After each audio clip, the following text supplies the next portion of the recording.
Thank you. Thank you. Thank you. Please. Thank you. Please. Thank you very much.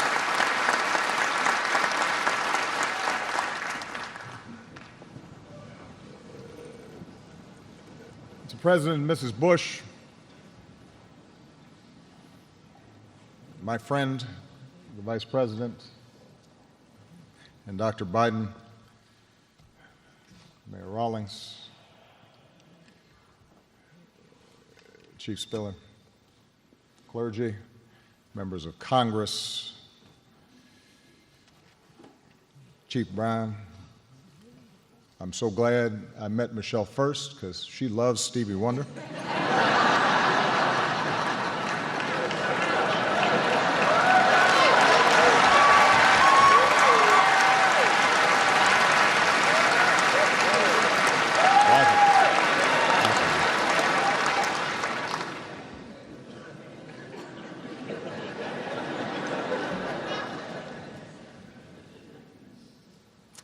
But most of all, to families and friends and colleagues and fellow officers. Scripture tells us that in our sufferings there is glory, because we know that suffering produces perseverance. Perseverance, character. And character, hope. Sometimes the truths of these words are hard to see. Right now, those words test us, because the people of Dallas, people across the country, are suffering. We're here to honor the memory and mourn the loss of 5 fellow Americans, to grieve with their loved ones, to support this community, to pray for the wounded, and to try and find some meaning amidst our sorrow. For the men and women who protect and serve the people of Dallas,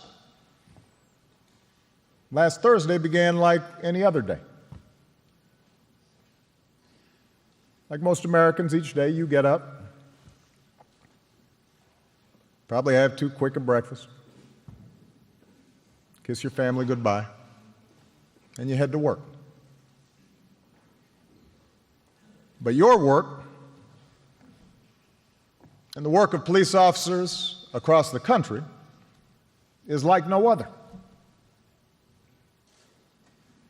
For the moment you put on that uniform, you have answered a call that at any moment, even in the briefest interaction, may put your life in harm's way.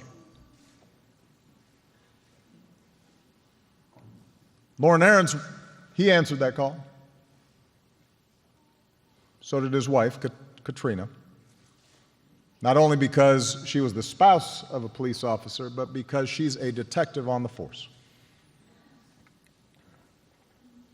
They have 2 kids, and Lauren took them fishing and used to proudly go to their school in uniform. And the night before he died, he bought dinner for a homeless man. And the next night, Katrina had to tell their children that their dad was gone. And they don't get it yet, their grandma said. They don't know what to do quite yet.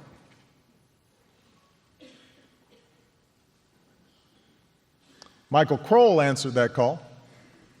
His mother said he knew the dangers of the job, but he never shied away from his duty. He came 1,000 miles from his home state of Michigan to be a cop in Dallas, telling his family, "This is something I wanted to do."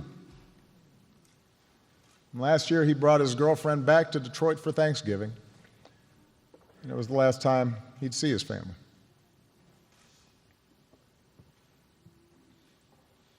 Michael Smith answered that call. In the Army, and over almost 30 years working for the Dallas Police Association, which gave him the appropriately named Cops Cop Award. A man of deep faith. When he was off duty, he could be found at church or playing softball with his 2 girls. Today, his girls have lost their dad, for God has called Michael home.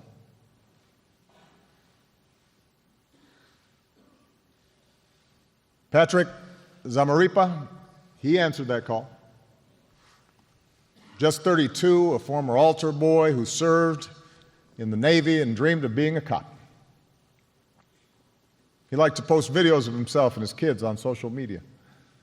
And on Thursday night, while Patrick went to work, his partner Christy posted a photo of her and their daughter at a Texas Rangers game and tagged her partner so that he could see it while on duty. Brent Thompson answered that call. He served his country as a Marine. And years later, as a contractor, he spent time in some of the most dangerous parts of Iraq and Afghanistan. And then a few years ago, he settled down here in Dallas for a new life of service as a transit cop. And just about 2 weeks ago, he married a fellow officer. Their whole life together waiting before them.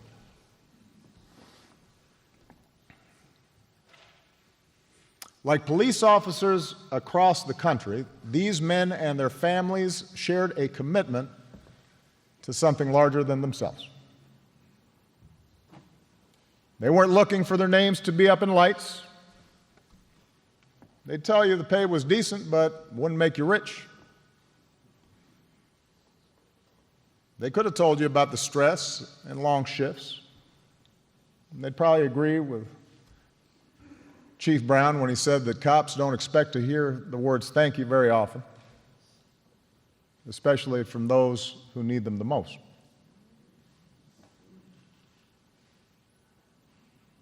No, the reward comes in knowing that our entire way of life in America depends on the rule of law. That the maintenance of that law is a hard and daily labor. That in this country we don't have soldiers in the streets or militias setting the rules. Instead, we have public servants, police officers, like the men who were taken away from us. And that's what these 5 were doing last Thursday. When they were assigned to protect and keep orderly a peaceful protest in response to the killing of Alton Sterling of Baton Rouge and Philando Castile of Minnesota. They were upholding the constitutional rights of this country. For a while, the protest went on without incident. And despite the fact that police conduct was the subject of the protest, despite the fact that there must have been signs or slogans or chants with which they profoundly disagreed, these men and this department did their jobs like the professionals that they were. In fact, the police had been part of the protest planning. Dallas PD even posted photos on their Twitter feeds of their own officers standing among the protesters. Two officers, black and white, smiled next to a man with a sign that read, "No justice, no peace."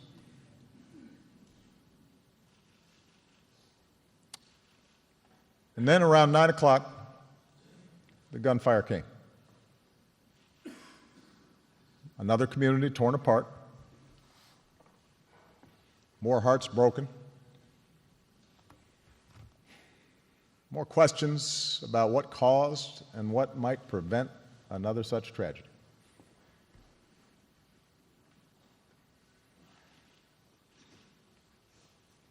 I know that Americans are struggling right now with what we've witnessed over the past week. First, the shootings in Minnesota and Baton Rouge, the protests, then the targeting of police by the shooter here. An act not just of demented violence, but of racial hatred. All of it's left us wounded and angry and hurt.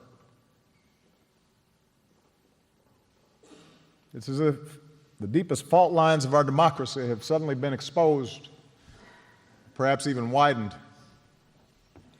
And although we know that such divisions are not new, though they've surely been worse in even the recent past, that offers us little comfort.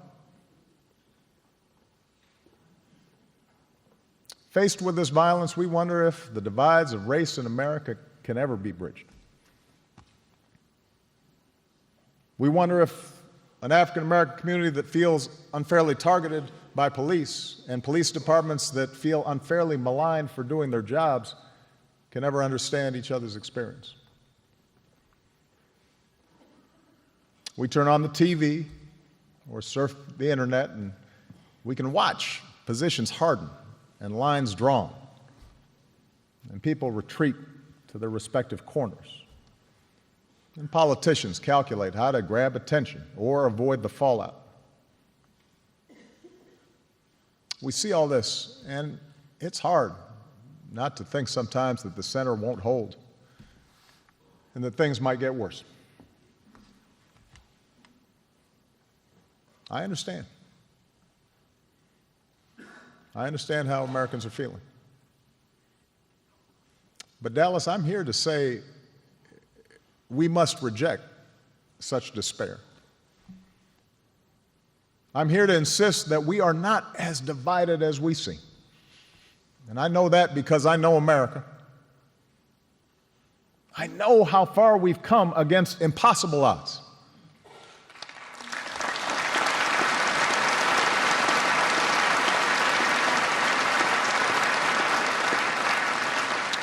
I know we'll make it because of what I've experienced in my own life, what I've seen of this country and its people, their goodness and decency as President of the United States. And I know it because of what we've seen here in Dallas, how all of you, out of great suffering, have shown us the meaning of perseverance and character and hope.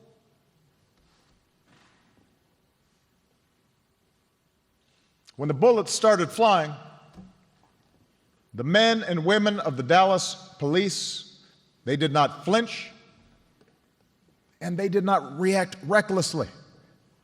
They showed incredible restraint. Helped in some cases by protesters, they evacuated the injured, isolated the shooter, saved more lives than we will ever know.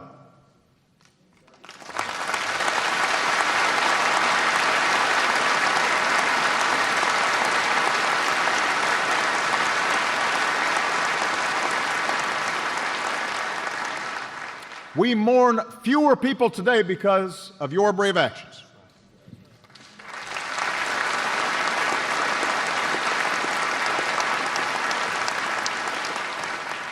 Everyone was helping each other, one witness said.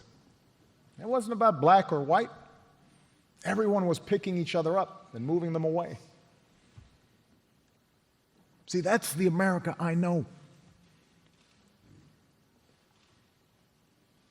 The police helped Shetamia Taylor as she was shot, trying to shield her 4 sons. She said she wanted her boys to join her to protest the incidents of black men being killed. She also said to the Dallas PD, "Thank you for being heroes." And today, her 12-year-old son wants to be a cop when he grows up. That's the America I know.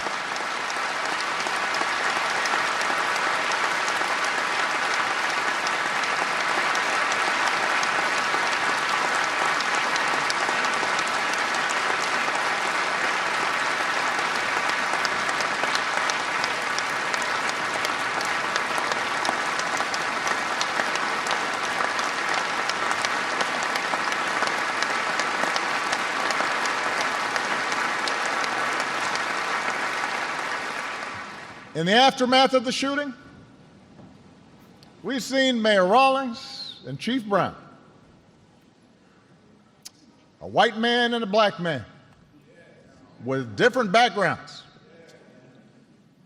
working not just to restore order and support a shaken city, a shaken department, but working together to unify a city with strength and grace and wisdom.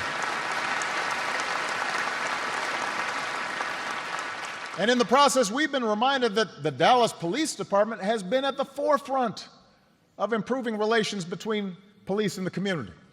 The murder rate here has fallen. Complaints of excessive force have been cut by 64%. The Dallas Police Department has been doing it the right way.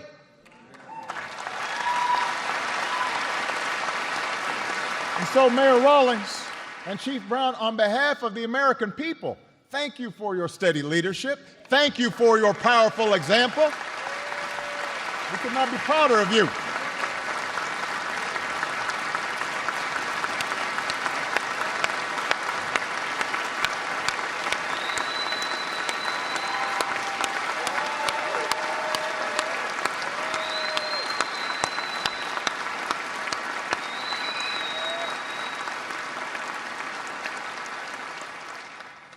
These men, this department, this is the America I know.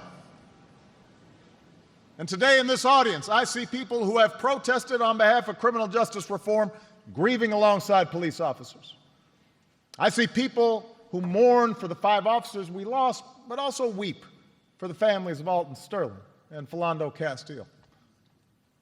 In this audience, I see what's possible. I see what's possible when we recognize that we are one American family, all deserving of equal treatment, all deserving equal respect, all children of God. That's the America I know.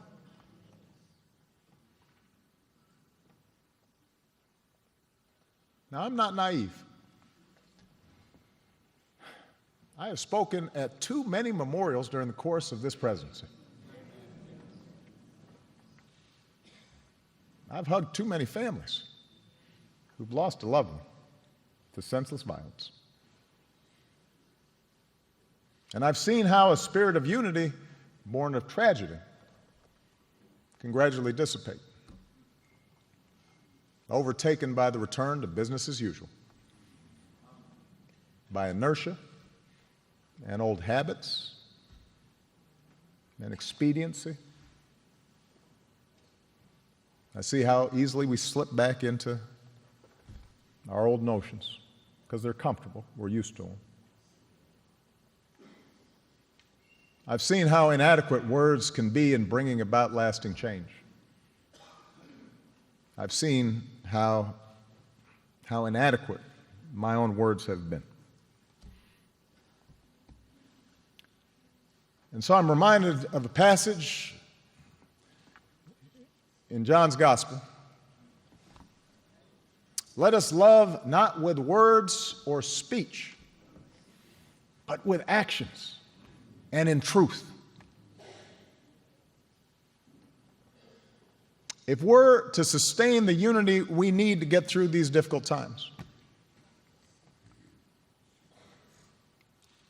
if we are to honor these 5 outstanding officers who we lost, then we will need to act on the truths that we know.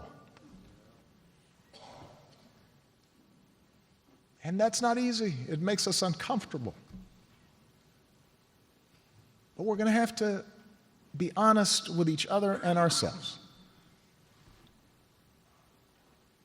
We know that the overwhelming majority of police officers do an incredibly hard and dangerous job fairly and professionally. They are deserving of our respect and not our scorn.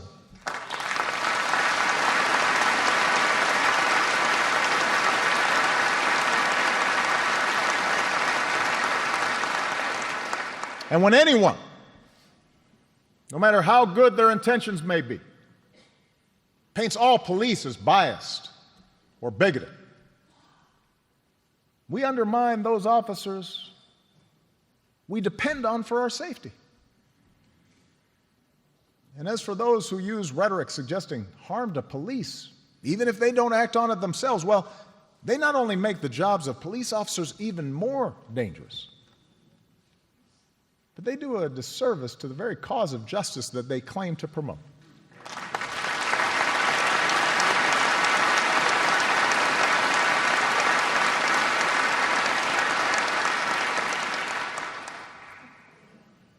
We also know that centuries of racial discrimination, of slavery and subjugation and Jim Crow, they didn't simply vanish with the end of lawful segregation. They didn't just stop when Dr. King made a speech or the Voting Rights Act and the Civil Rights Act were signed. Race relations have improved dramatically in my lifetime. Those who deny it are dishonoring the struggles that helped us achieve that progress. But we know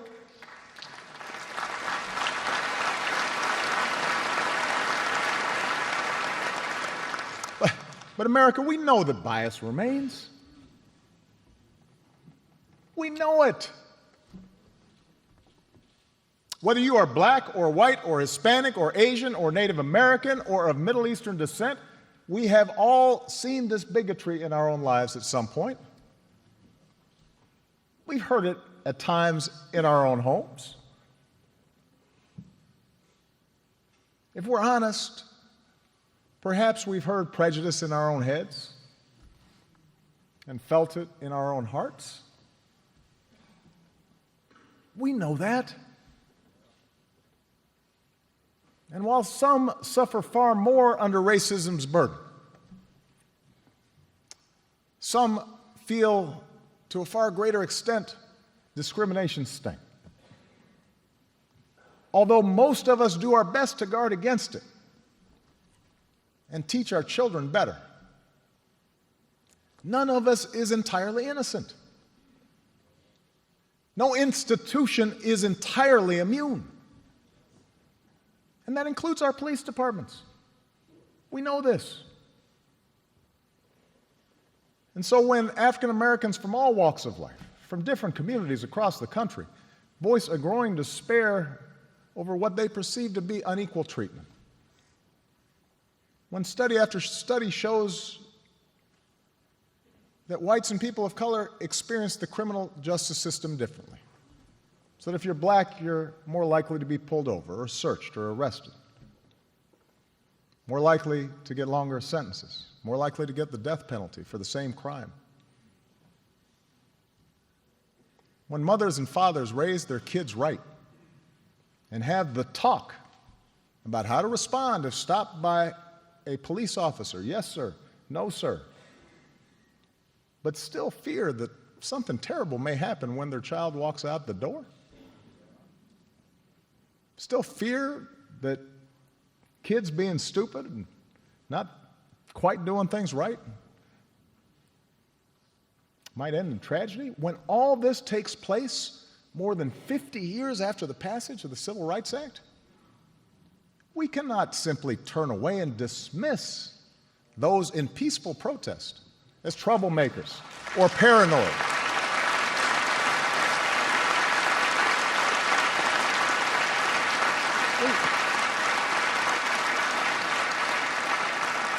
We can't simply dismiss it as a symptom of political correctness or reverse racism. To have your experience denied like that, dismissed by those in authority, dismissed perhaps even by your white friends and coworkers and fellow church members, again and again and again, it hurts. Surely we can see that, all of us.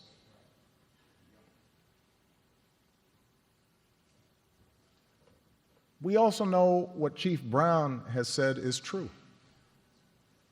that so much of the tensions between police departments and minority communities that they serve is because we ask the police to do too much and we ask too little of ourselves.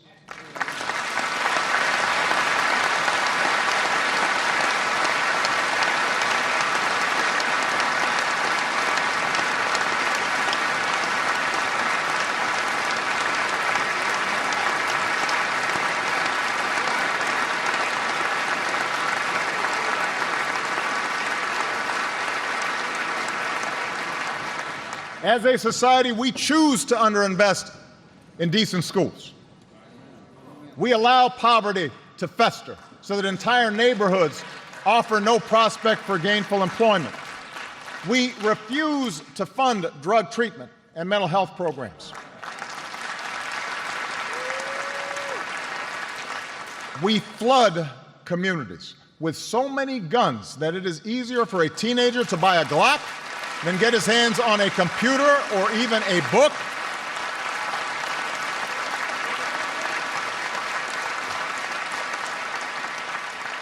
And then we tell the police, you're a social worker, you're the parent, you're the teacher,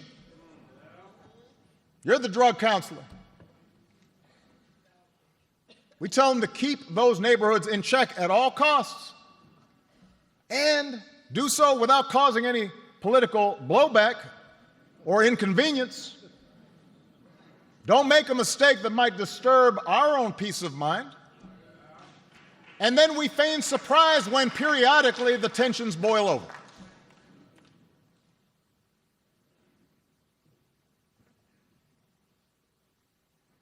We know those things to be true. They've been true for a long time. We know it. Police, you know it. Protesters, you know it. You know how dangerous some of the communities where these police officers serve are. And you pretend as if there's no context. These things we know to be true. And if we cannot even talk about these things, if we cannot talk honestly and openly, not just in the comfort of our own circles, but with those who look different than us or bring a different perspective, then we will never break this dangerous cycle.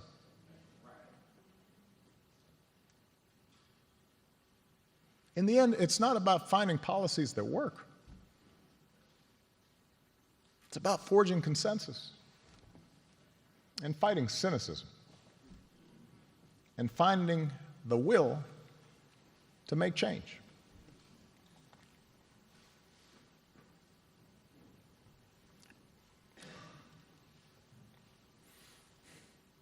Can we do this? Can we find the character as Americans to open our hearts to each other? Can we see in each other a common humanity and a shared dignity and recognize how our different experiences have shaped us? And it doesn't make anybody perfectly good or perfectly bad. It just makes us human. I don't know. I confess that sometimes I too experience doubt. I've been to too many of these things.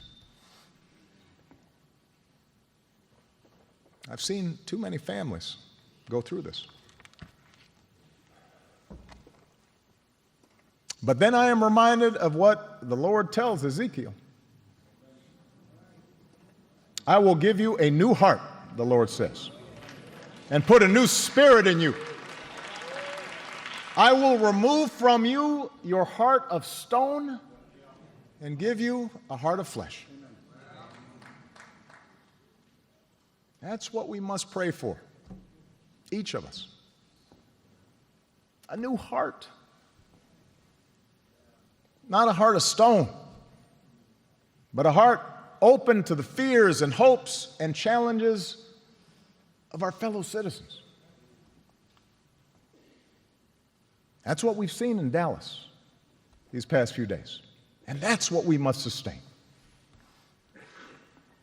Because with an open heart, we can learn to stand in each other's shoes and look at the world through each other's eyes, so that maybe the police officer sees his own son in that teenager with a hoodie who's kind of goofing off but not dangerous. And maybe the teenager will see in the police officer the same words and values and authority of his parents.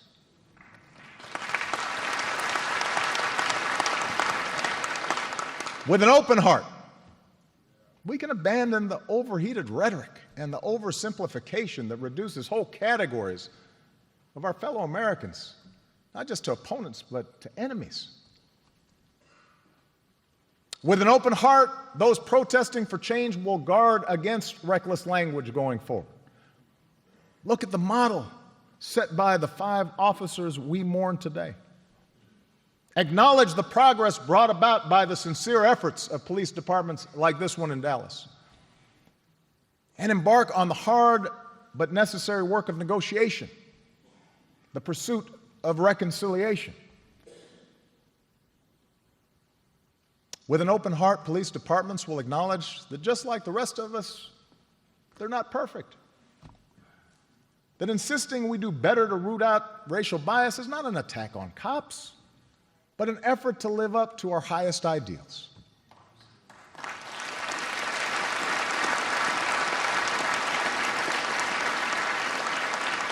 And I understand these protests, I see them, they can be messy.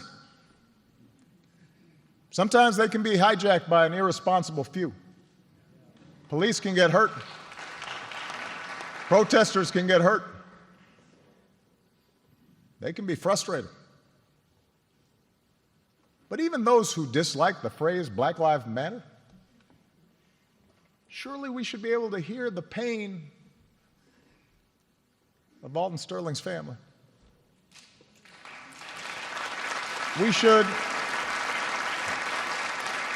when we hear a friend describe him by saying that whatever he cooked enough for everybody, that should sound familiar to us, that maybe he wasn't so different than us, so that we can, yes, insist that his life matters.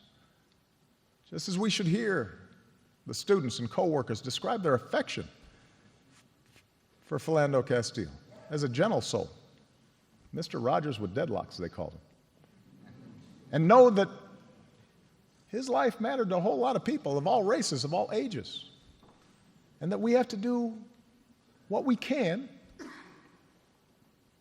without putting officers' lives at risk, but do better to prevent another life like his from being lost.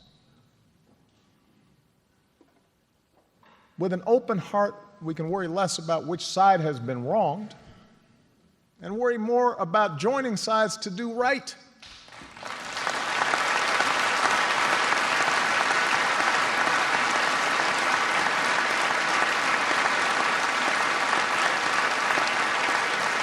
Because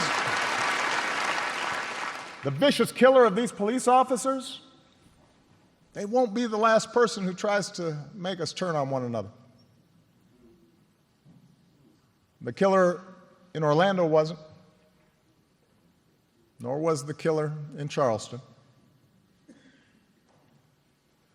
We know there is evil in this world. That's why we need police departments.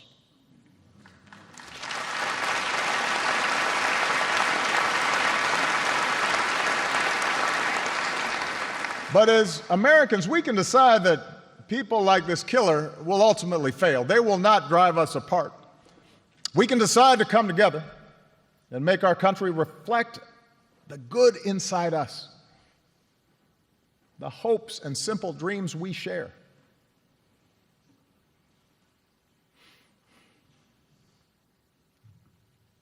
We also glory in our sufferings because we know that suffering produces perseverance. Perseverance, character, and character, hope.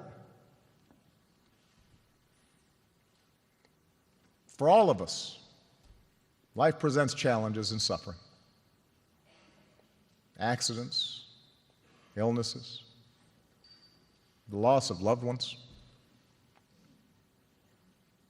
There are times when we are overwhelmed by sudden calamity, natural or man-made.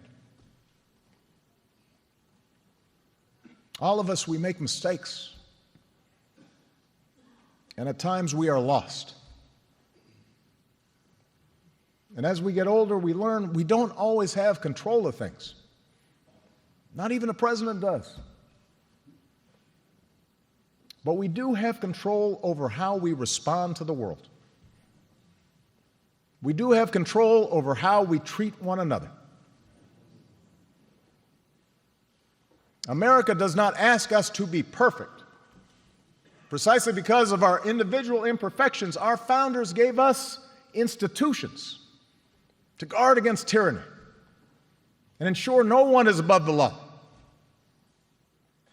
A democracy that gives us the space to work through our differences and debate them peacefully, to make things better, even if it doesn't always happen as fast as we'd like. America gives us the capacity to change. But as the men we mourn today, these 5 heroes knew better than most.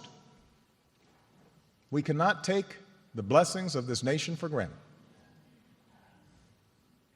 Only by working together can we preserve those institutions of family and community, rights and responsibilities, law and self-government that is the hallmark of this nation. For it turns out we do not persevere alone. Our character is not found in isolation. Hope does not arise by putting our fellow man down. It is found by lifting others up.